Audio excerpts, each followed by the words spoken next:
Abstract essay where ideas take shape, thought finds out, and every conversation explores the art of thinking beyond the obvious. And today I have my special guest. He's executive coach, strategy as well as an author, none other than Mr. Chip Scholz. Daniel, how are you? I'm fabulous, fabulous, Mr. Chip. And can you please introduce more about yourself that I missed? I've been coaching for about 27 years.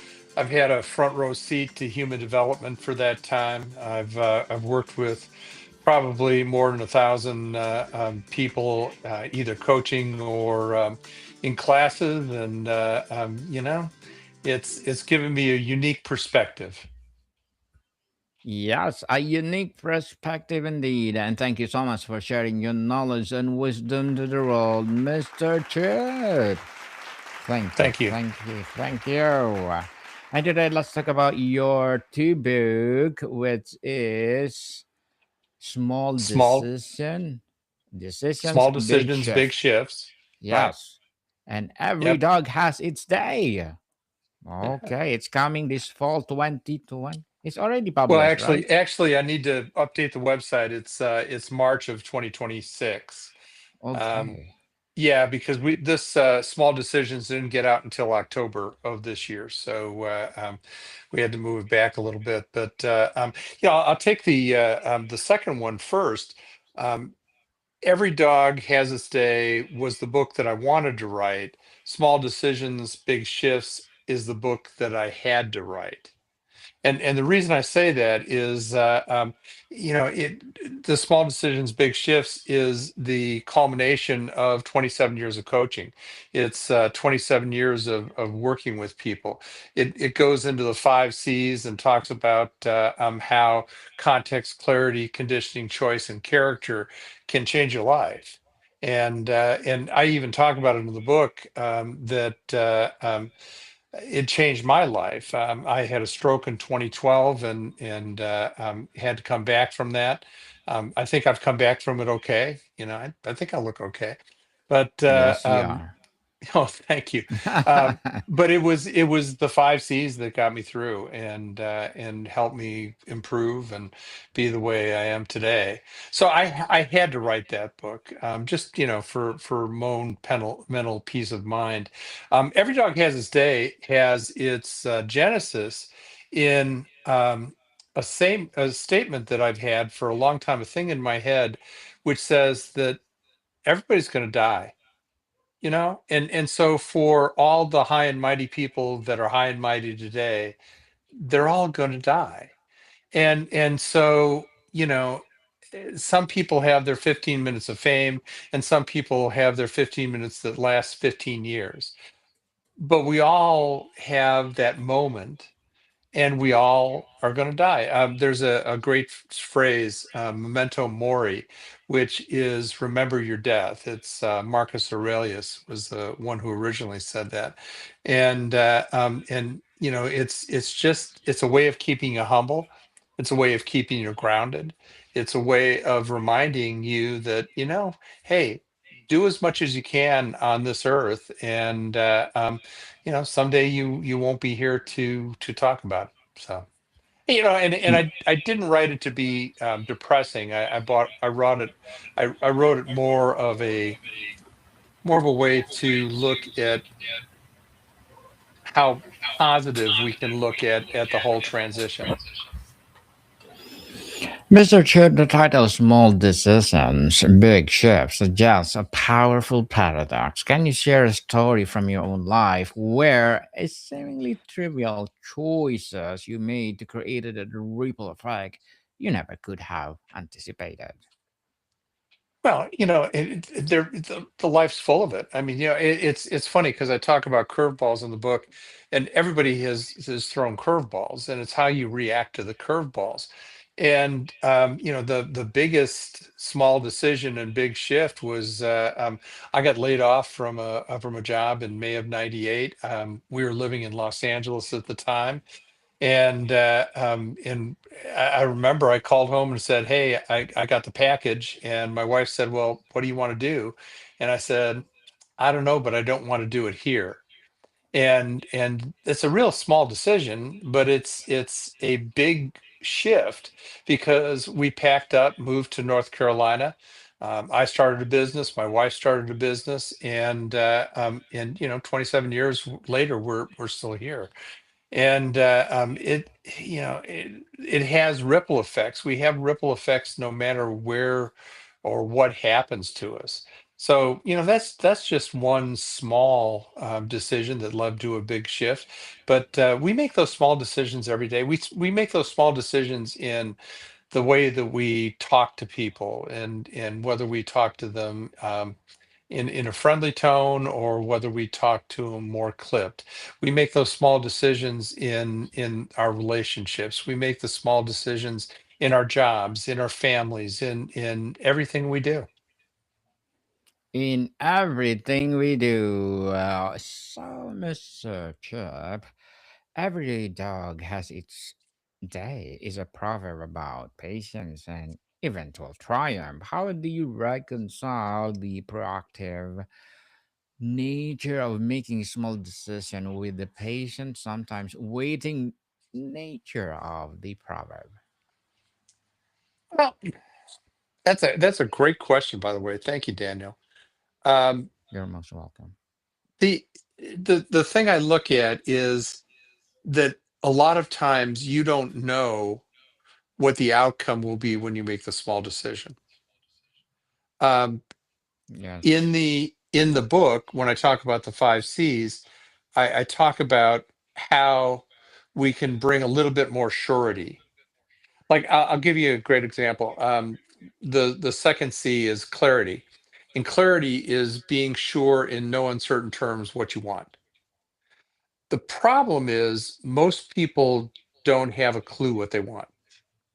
They know what they don't want, but when they get clarity, when they finally figure out what they do want, they want financial stability, they want a great family, they want great kids and a solid marriage, and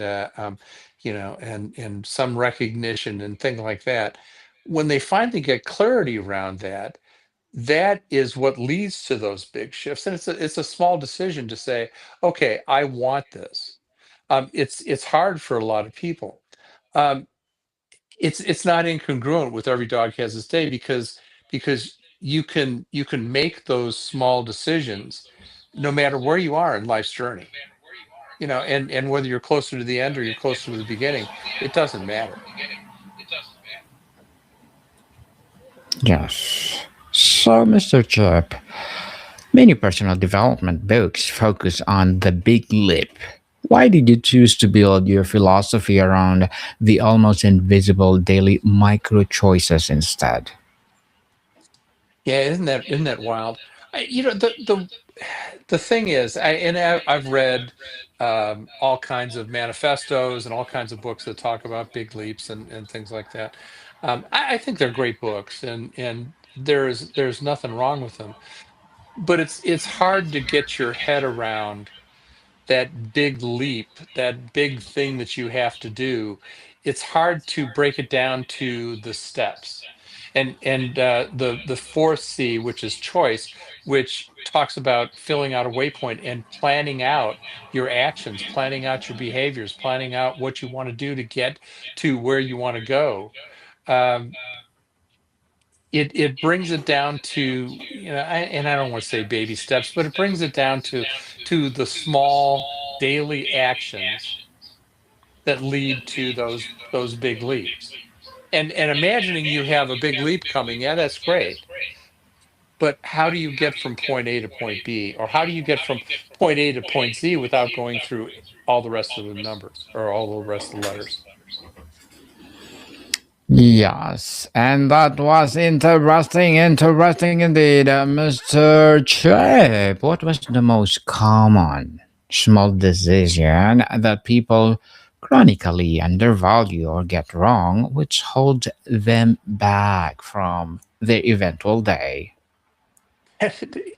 Daniel, you ask great questions, and I really appreciate it.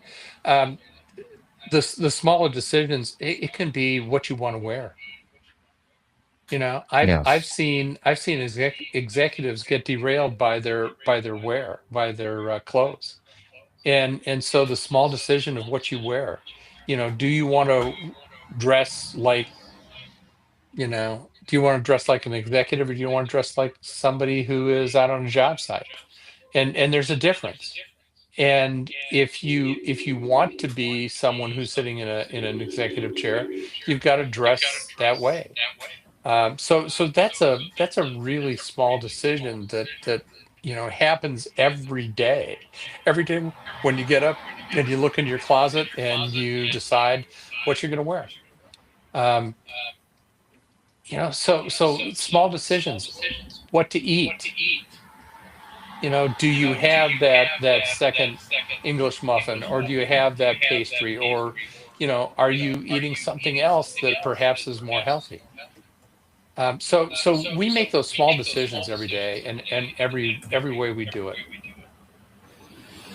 Yes, definitely. So, Mr. Chip, in a world of constant distraction and overwhelm, how do we even notice the small decisions we are making on autopilot? What are your first steps to becoming more conscious of them? Well, Daniel, do you watch the news? No, sorry. Yeah, no, I don't either. Yeah, And that's my yes. point is you've got to find some way to shut out the noise. And the news by and large is the noise. I read the Wall Street Journal every morning. And the reason I read the Wall Street Journal is because it's not sensationalized. It's not somebody's opinion. And if I do read the op-eds, I know whose opinion is being stated. So I'm not looking at certainly blood and murder and gore and somebody else's narrative. So you know just taking that small step of deciding that you're not going to watch the news. You're not going to get on traditional radio, AM especially. You're not going to accept a lot of the outside influences that can really mess you up. And those are those small decisions to do that get you out of the whirlwind. And when you're out of the whirlwind, you can make better decisions. A better decision for sure. So, how do you differentiate between a small decision that leads to a positive shift and one that's just rationalizing of lack of ambition or avoiding a necessary big leap? That's interesting. It all comes down to clarity. It all comes down to what you want. And again, most people don't know what they want. And so if you don't know what you want, how can you make decisions to get what you want? And so whatever comes along is the right answer instead of being intentional about it. Hmm. The book likely covers setbacks, Mr. Chip. How do you apply the small decisions philosophy to recover from a major failure or a period where it feels like your day will never come? Yeah, yeah, that happens. It happens, Yes. no matter where you are in your life. Part of it is having having some faith in yourself, and that can come from making some of those choices with clarity and conditioning, changing your mind, and that's conditioning is changing your mind. Um, the other thing is, I've got a couple of mantras. The first mantra is called Semper Gumby. So I don't know if Okay. you remember Gumby, the claymation character from I think it was Art Clokey who drew Gumby. But Gumby Mm-hmm. is flexible, and Semper means always, and Gumby is flexible, so always flexible.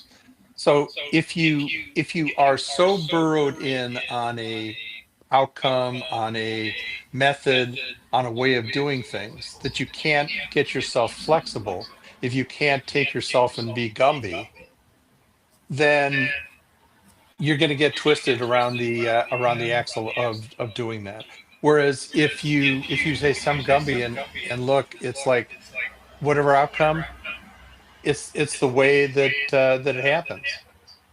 And so Semper Gumby has served me really well. Um, the other one is failure is not an option, and I know that we all fail. We all fail a lot, in small ways and big ways, And again, if we're dieting, maybe we have that Danish or some kind of a really wonderful pastry. Um, it's knowing that long term you may have setbacks, but where are you going? Does Hmm. that make any sense? Makes sense, Mr. Chip. Makes sense indeed. And as an author, what are your short-term and long-term goals? No, a couple of them. I'm tickled to death that I got this book out. It took me 10 years to write Small Decisions, Big Shifts, with about five of them sitting in a drawer, and marinating. Um, and the interesting story is, for what I got into me what when I got back into writing, is my kids got me Storyworth. And Storyworth is a website that sends you a question a week, and you write the answer to the question. And at the end of a year, they publish that in a book. And so I wrote 60 stories over the course of a year. And it ended up being 411 pages and pictures and all that kind of stuff. And that got me back in the writing bug. And so Small Decisions, Big Shifts. Again, I really wanted to finish that one. Every Dog Has Its Day, I wrote in about a month and a half. And it was just so exciting because it was stuff that I really believed. I've got another book coming out probably next fall or first part of 2027. It's called, tentatively called Handoffs, which is a story of a family logistics business and how the five C's gets them out of a crisis. And then I'm working on another one called, Dancing in the Eye, which is the story of a couple who were, excuse me, uh, lighthouse keepers in Maine, and they got swept away by a hurricane. And they come back and they provide useful tools, useful tips, as ghosts do, to the inhabitants of the keeper's house once they close the lighthouse down. So I'm just working on a bunch of stuff. Plus, I'm a wood turner, and so I like to make really cool stuff. Most of the stuff that you see behind me, I made. And it's all the stuff that just keeps me going. Good luck to your goals, Mr. Chip, and looking forward for more success. More books, please. And what will be your piece of advice for those people out there want to be like you? I don't really want anybody to be like me. I want them to be like themselves. And Okay. it's look, just do it.